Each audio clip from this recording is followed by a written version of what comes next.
So people would see me very consistent at what I do. And then when I fall short, I'm happy to admit that I'm falling short here. If you want to grow, then you need to do something different. You need to learn to be in a different lane, and you need to shift lanes. You need to do things that are different. Next Monday, you wake up, you've lost all your locations, your staff, your resources, your team, and all of your connections, but you still have the mindset and the brain and the skills. What are you going to do over the next 30 days to build back as much as you possibly can?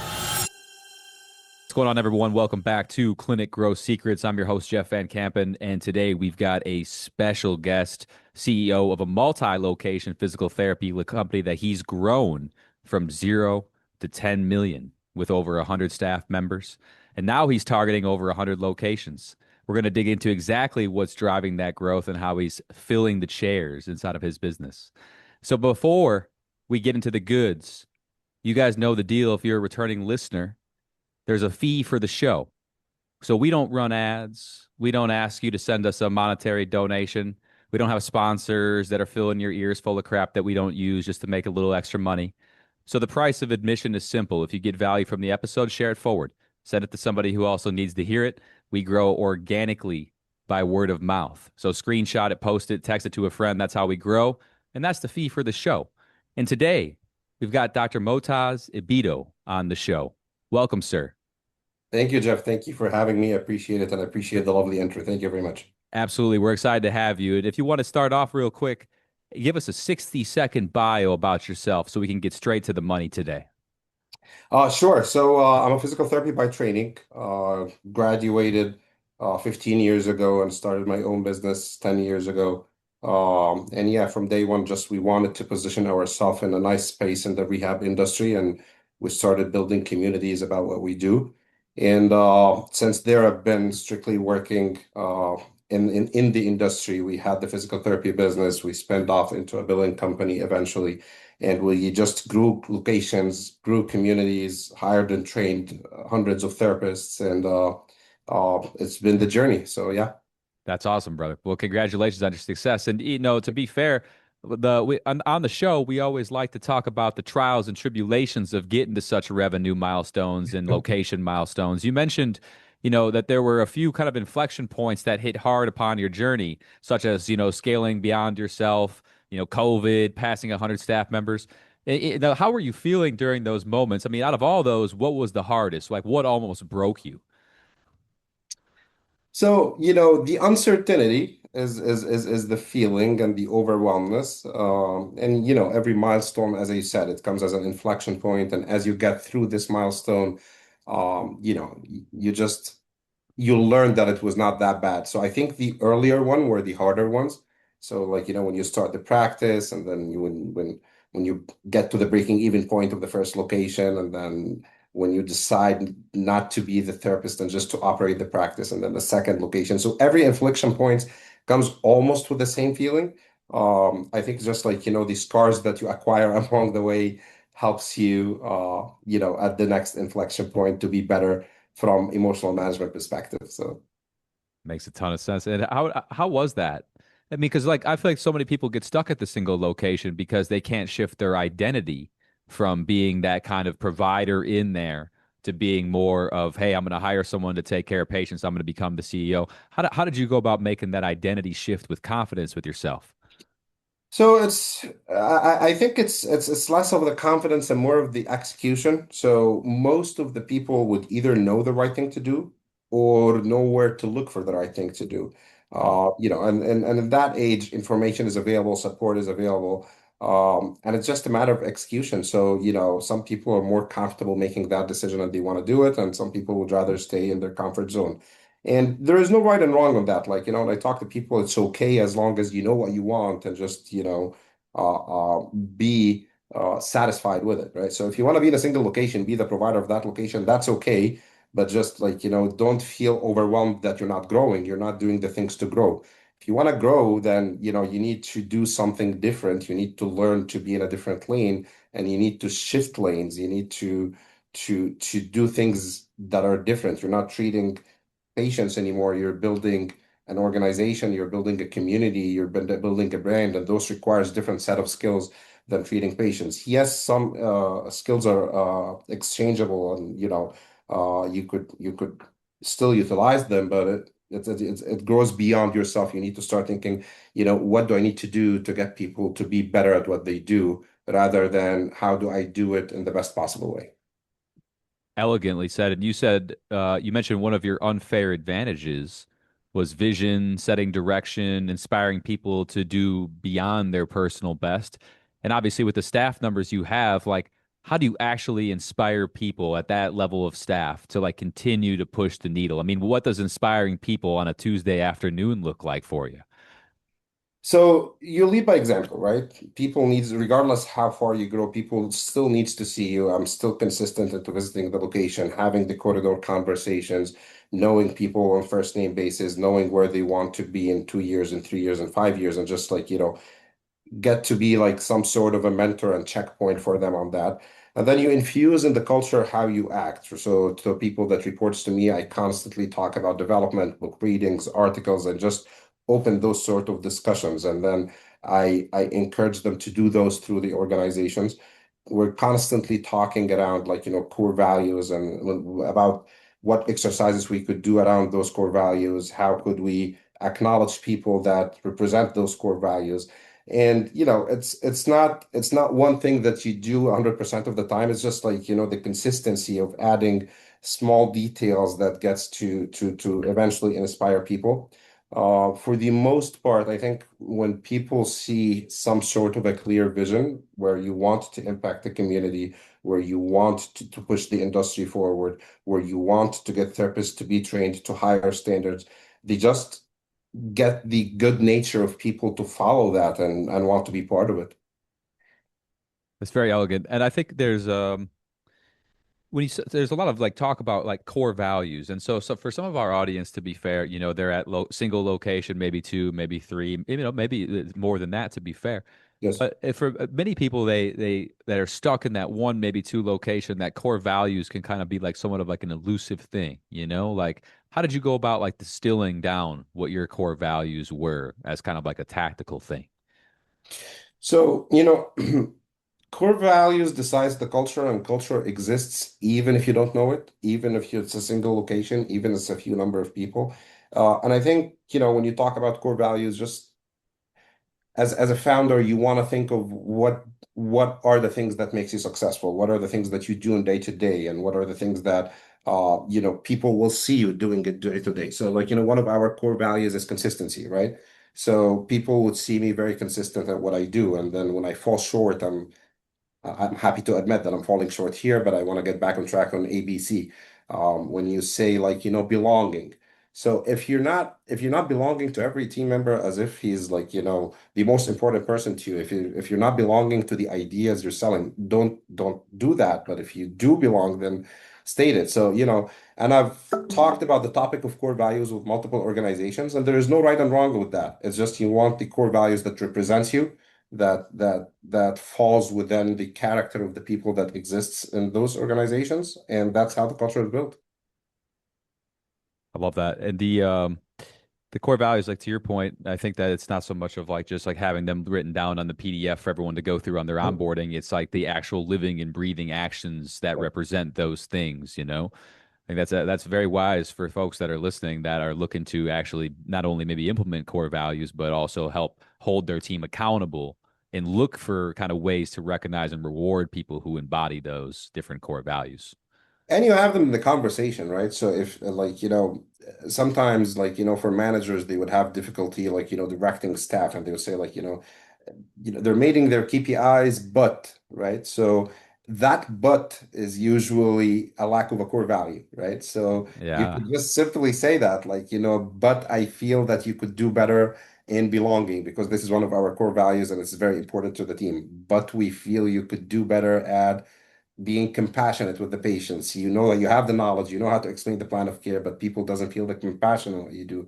So Yeah. when you just exercise them, have them in the day-to-day conversations, eventually they get through.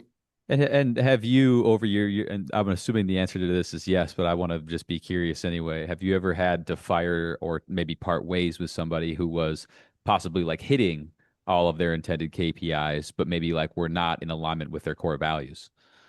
All day long.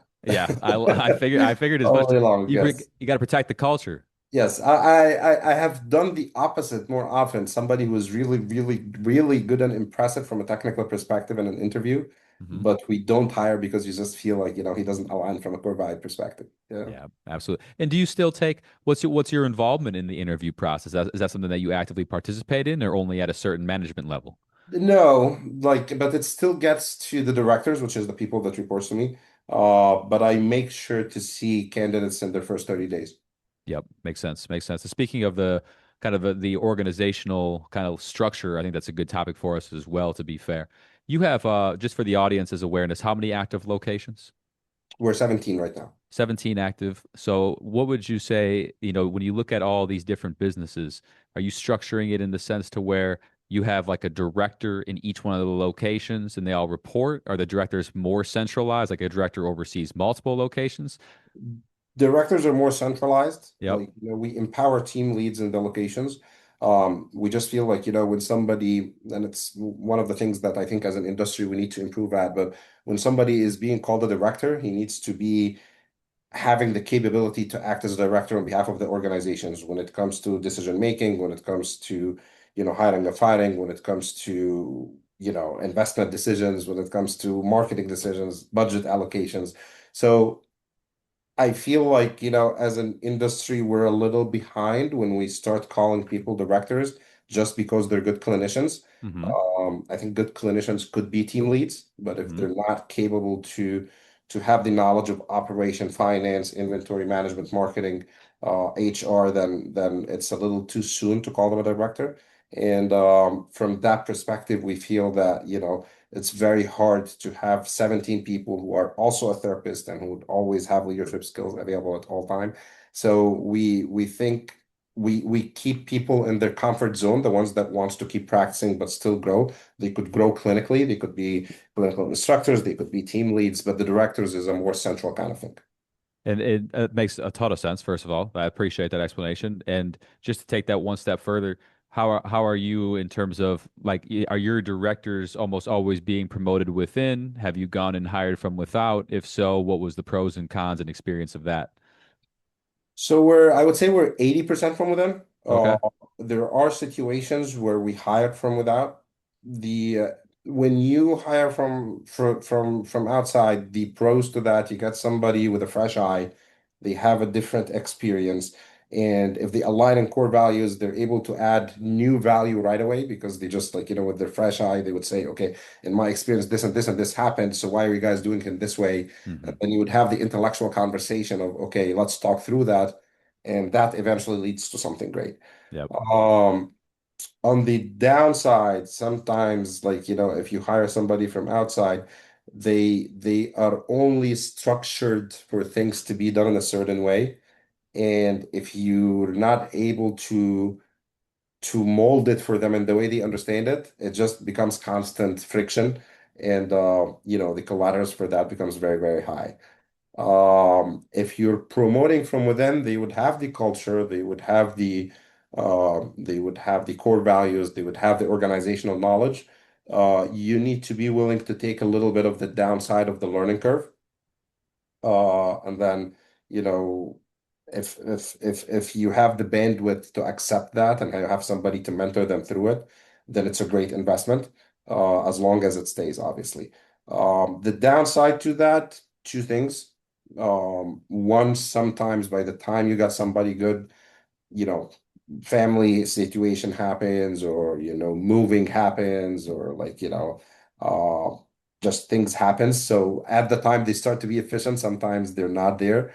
And then Yeah. two, sometimes you promote someone and eventually they feel, oh no, I would like to go back doing what I'm doing, but now I would feel like stepping down doing it. So it's just like, a sorting process challenge as well. Yeah, for sure. Definitely trying to get alignment for like what they're like deeply internally driven to do. Yes. I think there's a lot of like the social status of like, hey, I want to have the director title, but when I step into it, do I actually want to take on all these additional responsibilities that come with it as a result? Yes. Yeah. And again, as you said, like, the inflection points, running a business and growing a culture and building a community is not something easy.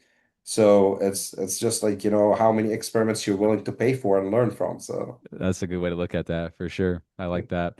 Okay, well, I want to shift the gears here a little on us and go to a little bit of acquisition because obviously we have in Clinic Growth Secrets, a lot of our audience, they're looking to obviously, get out of obscurity, get more than their fair share of patients in the door. And as somebody who's built up 17 locations, you obviously have a lot of experience in growing these models. Otherwise, you wouldn't have 17 of them, right? yes. So walk me through the main drivers of patients into your clinic right now. I mean, what's working for you at a high level that you've been able to scale? So a few things. One, we pay very high attention to our digital footprint and our digital presence. So, our website, our Google Ads, different channels digitally that we acquire patients through. We pay very high attention to our therapist profile. We update it constantly with pictures, with their education, with their credentials and level of expertise. Because, like in our website, at least, the very second thing that people look at the most is our team. So you would think that people would like to read a lot about services or what you provide, but what they actually take a look at, the second highest thing is our team. So after the homepage, it's the our team page. So that's one. And then two, just engage with the community. You want yes, getting referrals from physicians is great, but getting referrals from nail salons and bakeries and restaurants and coffee shops is even better, right? Because those comes from like casual conversations that open the doors for word of mouth, and the word of mouth is a key thing to us. We want to leverage the patient experience in a manner that they are delighted when they are in the facility. They talk about it in their communities. We reach out to other businesses and talk about what we do and just position ourselves as the expert in that community. And yeah, so if it's only two things, it would be that too. I love it. And for someone who's listening, probably has the same question that I possibly might have. When you think of community, you think of possibly doing like events and stuff like that. But it sounded was your strategy more of like, hey, we're going to build a relationship with like the owner of the coffee place, or are you trying to are you saying you're going and just shaking hands, doing one-to-one meetings, picking up business? Both, Both. Yeah. both. You do whatever it takes. Yep. Like, at our first location, I would actually just, stand out there and greet people in the street. I would like, so That's offer some cool. coffee or something. So we do events, obviously, and we're involved in the community events that gets organized. And then, yeah, we make sure that we have a decent relationship, with all the business owners in the area, and then the community leaders. And from there, the snowball starts to roll because, people gets you to know other people, and then from there things starts to work. Yeah, yeah, that's great, man. No, that's exceptional. I appreciate the clarity on that too. Have you ever, out of curiosity, what's your process? This is a different one. What's your process for email marketing? You got something that you do there? We do, we do, but I'm not fully aware of the details of it, but I'm 100% sure that we send. So basically, we gather the emails of everyone as they walk through the door, and if they don't get the email on the first visit, we try to get it in the second visit.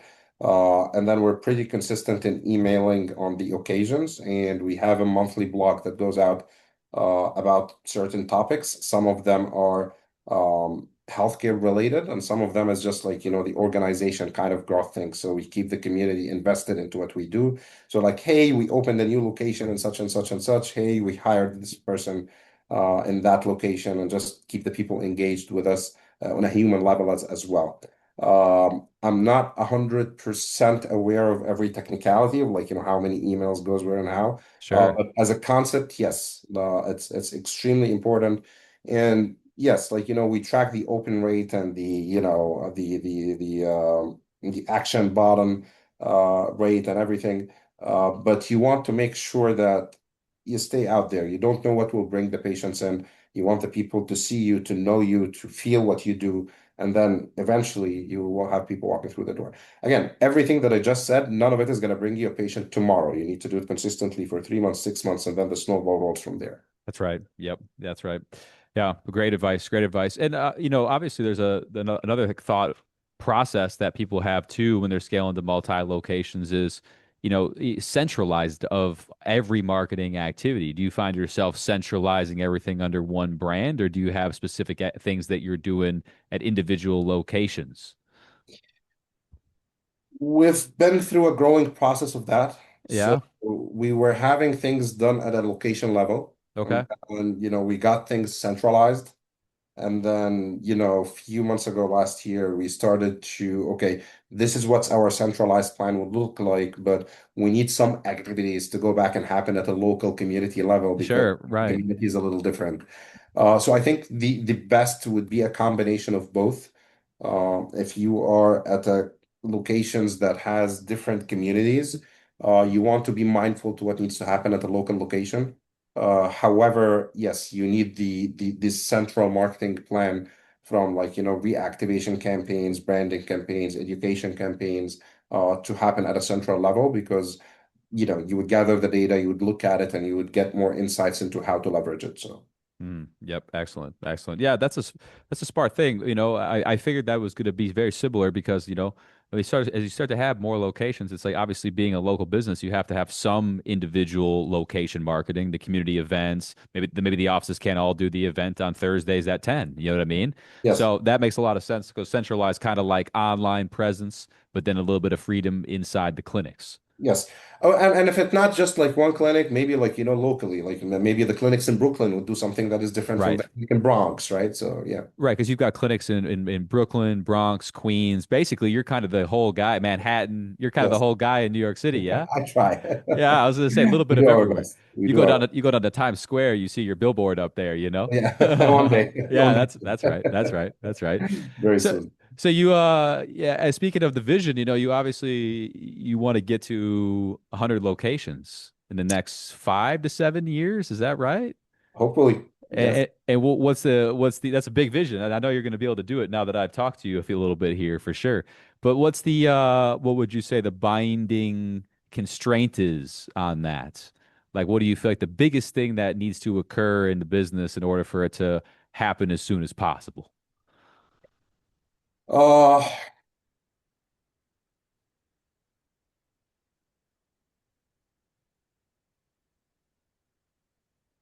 I would say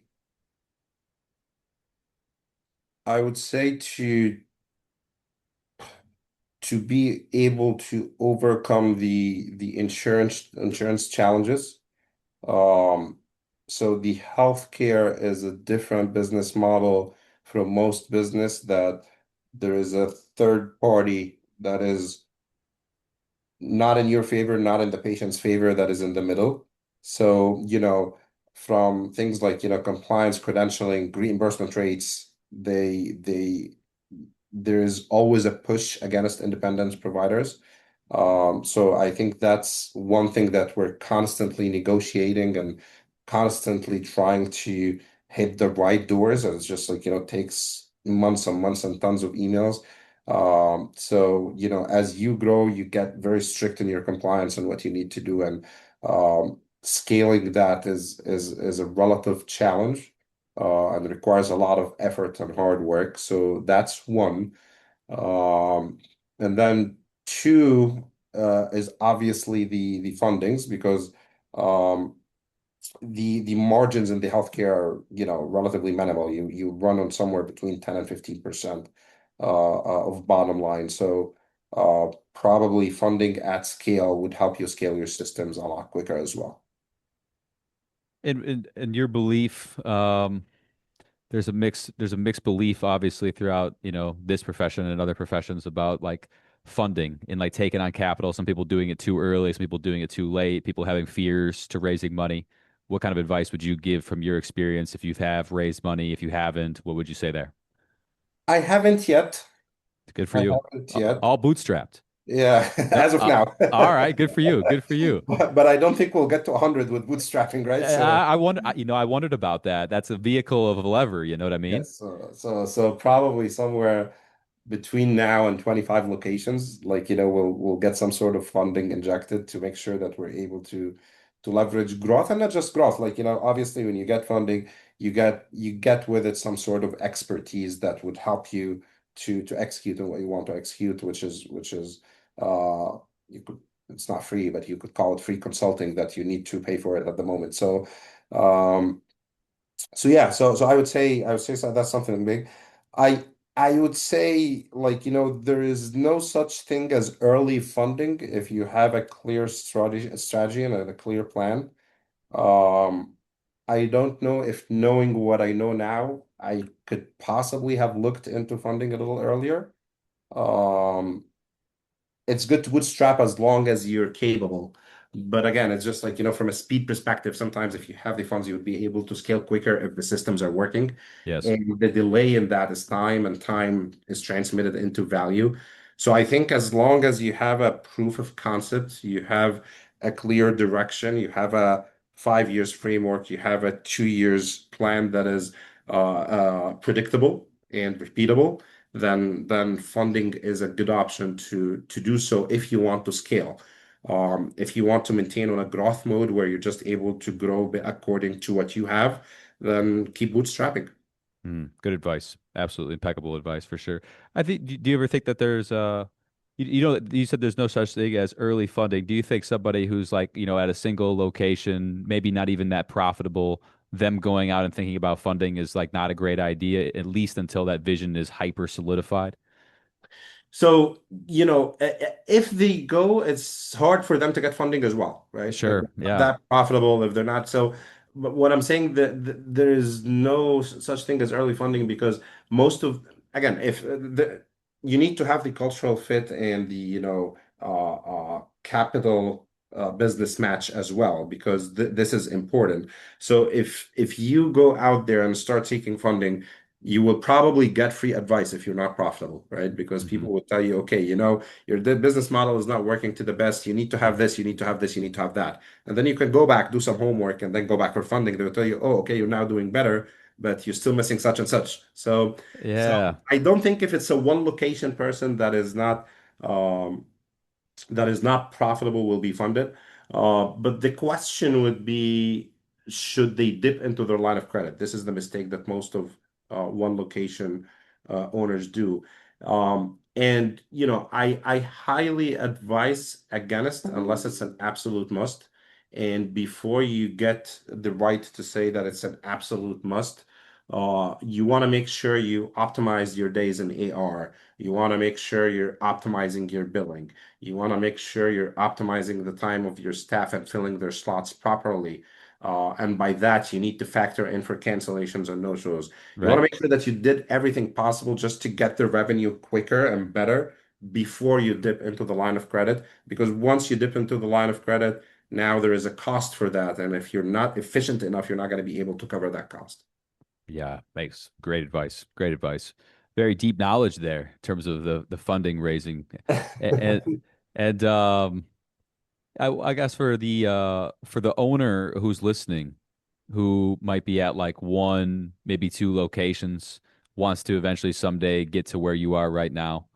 What's one kind of like shift they need to have in their thinking from going like to from one to two, maybe three locations to, 17? I would say to let go. Okay. He needs to learn to let go. It's just like, to start delegate things and accept that it's not going to happen to his liking. Hmm. If it gets 80% there, then that's good enough. And scaling is about more impact, but not about the perfect impact. Hmm. Um, I think, yeah, it would be that. Execute, execute, execute. Um, the bandwidth of decision making sometimes if you take too long to make one decision, you're usually losing on a lot other decisions that needs to be made. Hmm. So, every decision needs to take the time that is good enough for its value. So if you're making a decision, Jeff Bezos used to say that if it's a two-door decision, just do it, right? Yeah, right. If it's better to do A or B and you could shift between them, just do it. You don't need to overthink it. But if you're signing like, a 15 years lease, it's a one door decision to an extent, then think it through a little bit. So I think again, execution and delegation, and making sure you're having the right people in the right seats.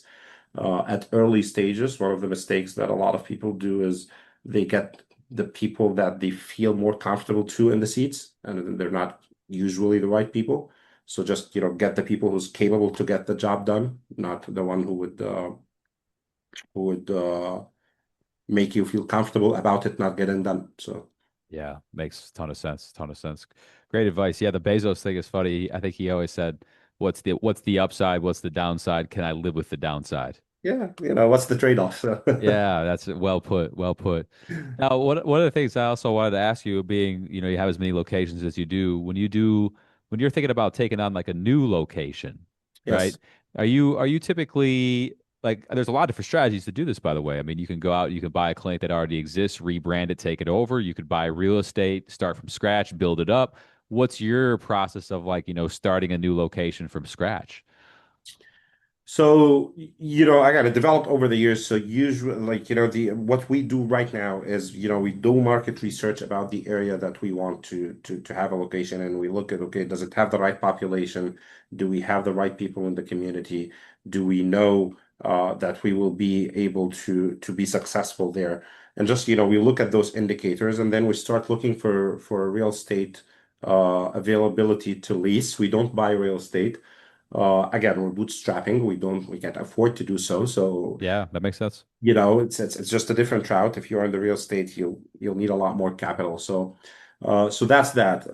We recently acquired the location, and it has been working well for us. We actually acquired the location that is close to ours, but a bigger space, and then we combined both spaces. So it has been good to us.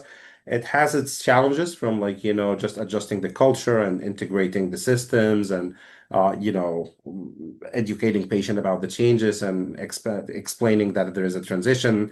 So it has its challenges, but it gets you up and running quicker from a location perspective.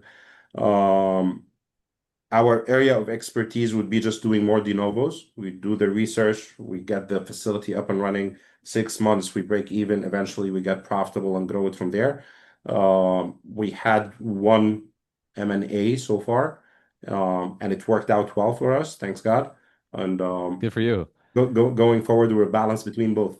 Yeah, that's awesome. The M&A you did that you basically just kind of like merged with a different physical therapy company, like you bought out like a competitor or something, or it was a little bit We bought different. out a competitor. Yeah, cool, man. That's Yep. awesome. That's fun. Yeah, so you have a little bit of experience kind of starting from scratch, finding leases, building from up, taking Yes. over clinics that already exist, and then a little bit of M&A. Yes. And if you go based on what you know about these different methods of acquisition for clinics, how are you feeling you have to kind of approach the 17 to 100? Is that going to be more of the M&A style? Is Yes. that, yeah? Yes. It's enough. Yeah. Yeah, It, like it's for sure. probably yeah, for Yeah. sure. Yes. I'm telling you, you're going to be buying out New York next time we Yes. chat, you I know? hope. I hope so. There is a lot of M&A happening out there, but I think most of the local independent practices would like to stay independent as long as they want, and we want to give the opportunity for them to do so if we can, in a manner that, it's not the biggest umbrella, but it's a big enough umbrella to centralize a lot of the day-to-day headaches for them. So That's awesome. Makes sense. Hey, I got a couple final questions. We're about 31 minutes in or so. it's okay. You're obviously you're very educated from the clinical side, from the business side. What would be if some a clinic owner is trying to get to your level, what would be maybe your favorite wisdom book of all time that you would encourage they read about growing the business? If they are not into reading at all, I would advise a book called Traction. Yep.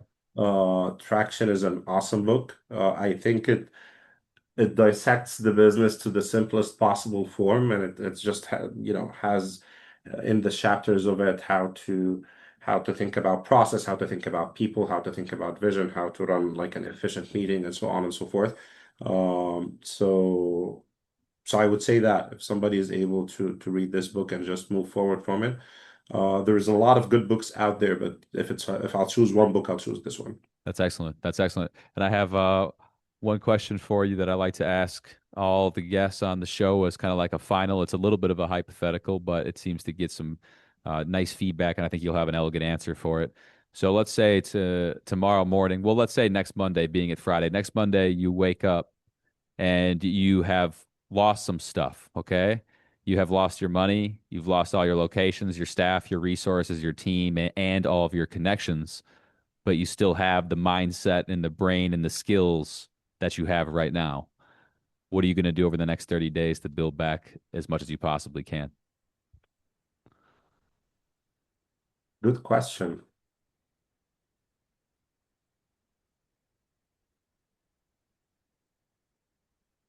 I think I'll be out on the street talking to people, and just through conversations, I'll be able to see opportunities, and looking through those opportunities, I'll be able to create something. Back to the old school on the Back to the street. old. Yes. Free coffee. Free coffee, Yeah, exactly. that's right. That's right. I'll be back in the street talking to people, and yeah, I think I will, and I still do so. Keep things to the most lean possibly way of doing it. Hmm. So, like, when we start a location, we don't throw in fancy stuff. We don't have, like, big ticket items of construction and stuff. We just create a nice, healthy vibe of environment where people could walk in and enjoy an experience, and where staff could stay inside the facility for the day without feeling overwhelmed. So, um, I'll look for the simplest things to do that could create quick wins, and I'll start building from there. Simple, man. Yeah. Simple. I like So that. I'm an immigrant. So when I came to the US back in 2012, I didn't know anyone. So probably that's what I've done. So That's cool. Just shaking hands, meeting yeah, people. yeah, Easy. The yeah, basics of business. You know, it was funny because at the kind of like in the middle of the show, you were saying that one of the most visited sites on the website is the team because it's all about the people, you know? yeah, yeah. Yeah. Excellent. Excellent. And again, it's like, it's just the human nature, right? Like, you walk into a coffee place and you find tons of people that I'm sure they have coffee at their house, right? That's So, that's right. they are there just to be around people. So, Well said. Yeah, well said. yeah. Well, where can our listeners learn more about you, find more of your work if we were to direct them somewhere to find you? So my website, obviously, our website, handsofhopeny.com. And then, if any of your listeners wants more help from our billing side, we're happy to help them through gobuild.co. And then, you could find me on LinkedIn. Just type my name, you'll find me there, and happy to share conversations. Excellent. Well, guys, you heard it here first. I know that was a valuable one for sure. One of our more denser episodes on not only marketing and acquisition, but literally the mergers and acquisitions ideas as well about scaling. So we appreciate you being here, Dr. Motaz. Thank And you, Jeff. I appreciate you. absolutely. And guys, if you got value out of that, make sure you share it forward. Remember, we grow organically by word of mouth around here. And so if you got value, hit the send button over to a colleague, friend, or loved one that need to get the same value from the show. We appreciate you guys being here, and we'll look forward to the next episode. Cheers.